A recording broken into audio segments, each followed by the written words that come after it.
Ma mère m'a enfin serré dans ses bras pour la première fois en 10 ans. Et je me suis jamais sentie aussi seule.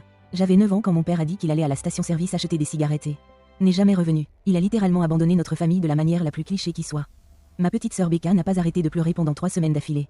Mais moi, je n'ai pas pleuré du tout. J'étais trop engourdie et sous le choc. Après quelques semaines, ma mère m'a regardée avec ses yeux épuisés et a dit: Dieu merci, tu es ma forte, parce que je ne pense pas que je pourrais supporter que vous soyez deux à vous effondrer en ce moment. Je ne l'ai pas corrigée parce qu'elle avait besoin que ce soit vrai. Je n'ai pas pleuré après ça parce que je pensais que j'aidais. Et chaque fois que quelque chose de mal arrivait, ma mère disait aux parents au téléphone: Oh, elle va bien, c'est mon roc, elle n'a jamais besoin de rien de personne. Les professeurs appelaient à la maison à propos de l'anxiété de Becca et ma mère quitte-t-elle travaille plus tôt pour la chercher. Mais quand j'ai raté mon premier test en 7e année et que je suis rentrée contrariée, ma mère a juste dit: Tu vas t'en sortir, tu y arrives toujours. Et elle est retournée aider Becca avec ses devoirs. J'ai vite compris que le besoin était le rôle de Becca et que le fait d'aller bien était le mien. La première fois que j'ai vraiment eu besoin de quelqu'un, c'est après que mon petit ami de 2 ans m'ait trompé avec ma colocataire. Et que j'ai dû déménager sans nulle part où aller. J'ai appelé ma mère et j'ai pleuré devant elle pour la première fois depuis que j'étais petite. Elle a écouté pendant peut-être 30 secondes avant de dire: Ma chérie, je suis sûre que ça fait mal, mais tu es forte, tu retombes toujours sur tes pieds, tu y arrives toujours, mais je dois y aller parce que Becca passe une semaine vraiment difficile. J'ai demandé si je pouvais rester chez elle quelques jours et elle a dit: Tu sais comment Becca réagit quand la maison est bondée. Peux-tu essayer un ami d'abord? J'ai dit: Bien sûr. Et j'ai dormi dans ma voiture pendant 3 nuits jusqu'à ce que je trouve un nouvel endroit. Quand j'en ai parlé à Noël, ma mère a ri et a dit: Tu vois, je savais que tu t'en sortirais. Et Becca a dit: Tu es littéralement la personne la plus indépendante que je connaisse. Et tout le monde a hoché la tête comme si j'avais gagné quelque chose au lieu de tout perdre.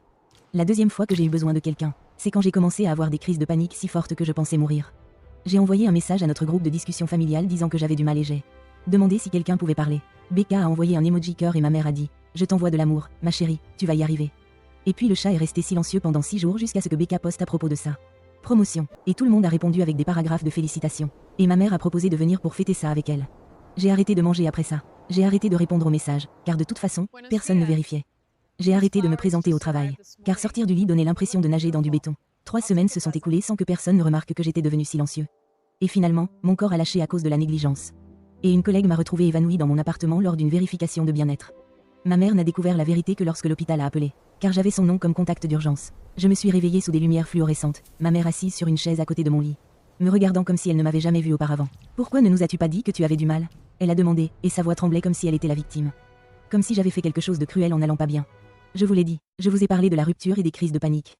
Tu m'as juste dit que je m'en sortirais comme toujours. Elle m'a regardée, confuse, et a dit: Mais c'est juste comme ça que tu es. Tu es la forte, tu n'as jamais eu besoin de nous comme Becca. As-tu déjà envisagé que j'ai arrêté de demander, parce que tu as clairement fait savoir que tu n'avais pas besoin de moi?